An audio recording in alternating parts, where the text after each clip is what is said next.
सब बेले आम मान मनरे रहस्य घेर थिबा जागा मानक विषय जानिबा को बहुत इच्छा हुए। आ भारत में एमिति बहुत सारा रहस्यमय जगह अच्छी जहाँ विषय आज भी लोक मान अगोचर। सेमिति एक रहस्यमय जगह है धनुषकोटी। नमस्कार, मो बीरेन आपको स्वागत करुच्ची मो चैनल को।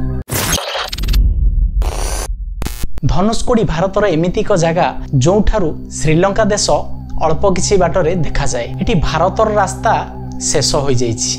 धनुषकोटी को प्रतिदिन हजार हजार लोक बुलिबा को आसंती, किंतु हाँ संध्या पूर्वरु एठारु समस्ते पळै जांती। संध्या पूर्वरु रामेश्वरम को समस्ते पळै आसंती, काहेकि ना राति हेले एही जागा रे बहुत भयानक घटना घटी थाए। आ कुहा जाए जे भूत मानकर प्रादुर्भाव बढ़ी जाए।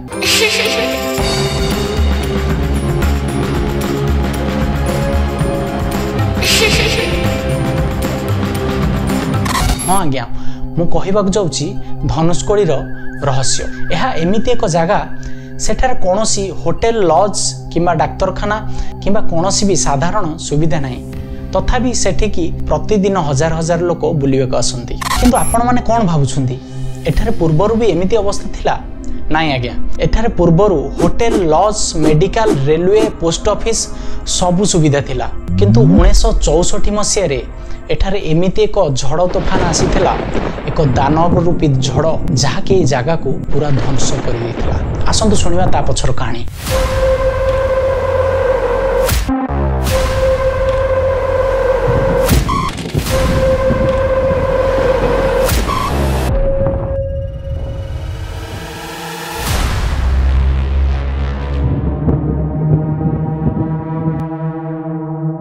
से दिन थिला 15 डिसेम्बर 1964। भारतर साउथ अंडमान समुद्र रे गोटे विशाल झड़ सृष्टि हेतिला आ ताहा भारतर साउथ डायरेक्शन को मुहाइतिला। से दिन सबु किछि साधारण थिला एवं आकाश रे अल्प किछि मेघाचरण थिला।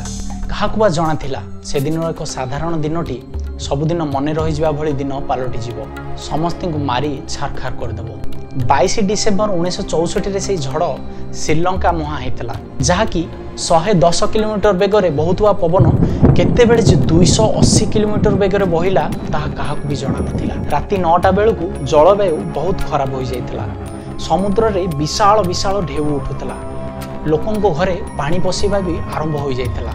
सेठार कौन घटुला और आगु कौन घटब काहाकु भी जणा नथिला। ट्रेन नंबर 653 से दिन राति 9टा पर धनुषकोटी स्टेशन में पहुंचबार थिला। आउ मात्र अल्प दूर, किंतु झड़ जोगु सब सिग्नाल फेल हो जाइतिला और ट्रेन अधा बाटे अटकी जाइतिला। लोको पायलट आगु को बढ़ेबा को टिके साहस करथिला, किंतु सेही साहस ही सब किछि बर्बाद कर देबो से केबे भी जानि नथिला। सेतबेलु कही सामुद्रिक झड़ बहुत बड़ आकार नहीं सारिथिला। ट्रेन तार गति धीरे धीरे आगु फुरुतला। से समय एक बड़ सामुद्रिक झड़ एक विशाल कंपन नहीं संपूर्ण से ट्रेन टी को समुद्र में विलीन कर देथिला। से ट्रेन में थिबा 100 जनरू ऊर्ध्व यात्री से समुद्र में विलीन हो जाइथिले। आ ई झड़ भी मध्य धनुषकोटी को पूरा छिनछत्र आ बर्बाद कर देथिला।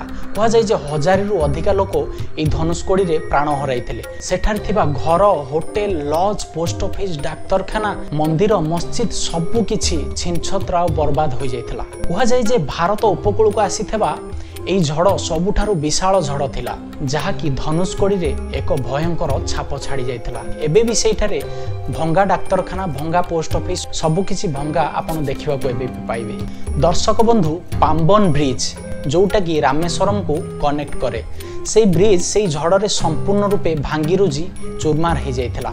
आ सेही दिन ठारू ए भांगी जाइथिबा धनुषकोटी आ समस्ते मरि जाइथिबा लोक परवर्ती मुहूर्त रे एहा एक हॉरर प्लेस रूपे परिगणित होइतिला। आज भी सेठारे लोकंकर चित्कार सुबे। सेही कारण जोगु सेठाकु प्रत्येक दिन हजार हजार लोक तो जाती, किंतु संध्या पूर्वरु सेठारु समस्ते फेरी आसंती, कारण सेठार कोनोसी सुविधा एवं व्यवस्था भी नाही एवं जना जाए जे से जगह गोटे हॉरर प्लेस रूपे परिचित। आउ एमिति भी पौराणिक मत आउ लोक मान्यता अछि जे रावणर भाई विभीषण अनुरोध क्रमे जेतेबेले रामचंद्र सेतुबंध को तांकर धनुषर रे भांगी थे, से समय परवर्ती मुहूर्त रे से जगह धनुषकोटी नाम रे परिचित।